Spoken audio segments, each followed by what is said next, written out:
So you've got senators and governors saying that there's an absolute crisis in college sports.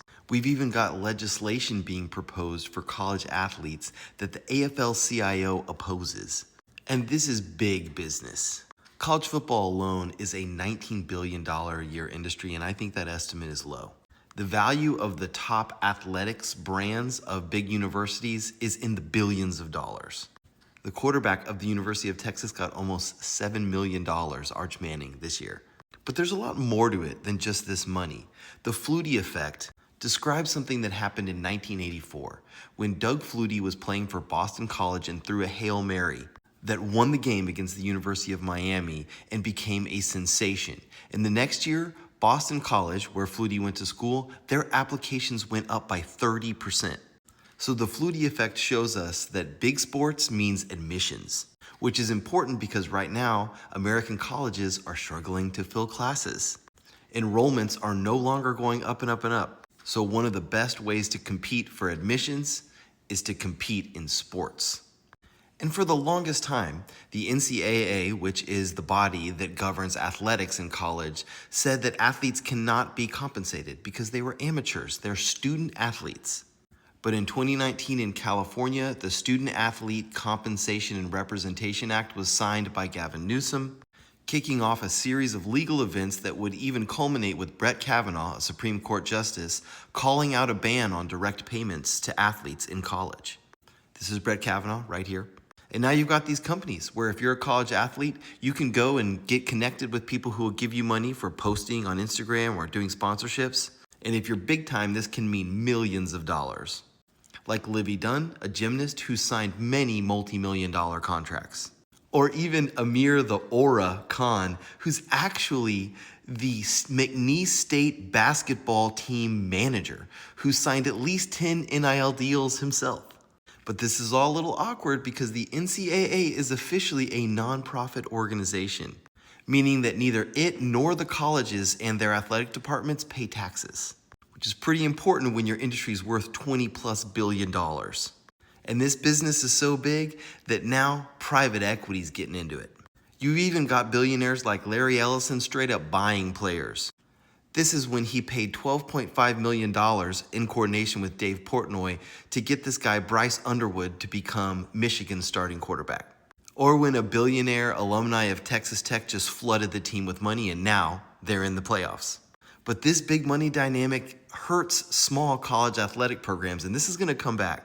It even hurts mid-range teams like Iowa State, where their coach just bounced for Penn State, so then basically the entire team left because they can enter the transfer portal and just leave to a new school pretty much whenever they want to. And the coach left for Penn State because he got $70.5 million. And it's become common practice for student athletes to leave their teams mid-season. Can you imagine what that does to like their academics? I mean, is that even a part? Do they care?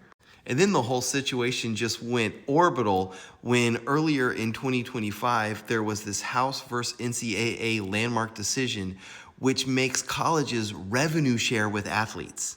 So that means it's not boosters giving money to the students, it's direct financial benefits to the students from the school.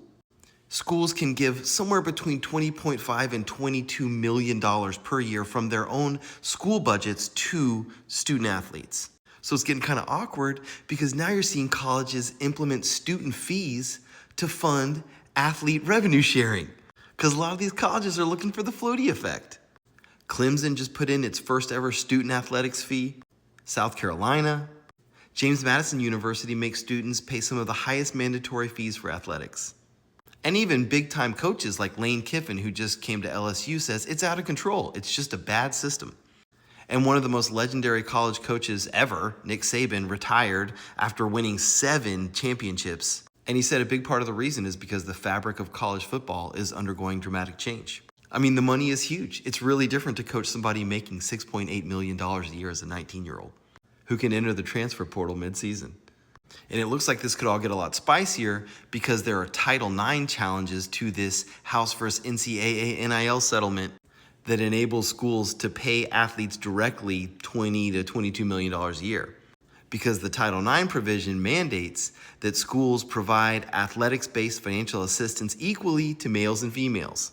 And if the challenges that are in the course right now succeed, then if a school is paying $20 million to a football team, it's going to have to pay $20 million to female athletes to meet the Title IX requirements.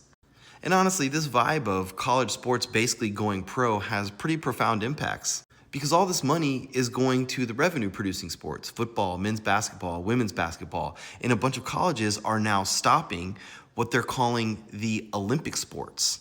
Basically the sports that don't make money, track and field, rowing, things like that. But those are actually the sports that a lot of pure student athletes do. Arch Manning might have a shot at the NFL, but a rower doesn't have anything like that. And it looks like it's a perfect storm of big money going to big sports, private equity going to the biggest schools, the biggest conferences. So is that cool? Is football just an essential part of the American college experience?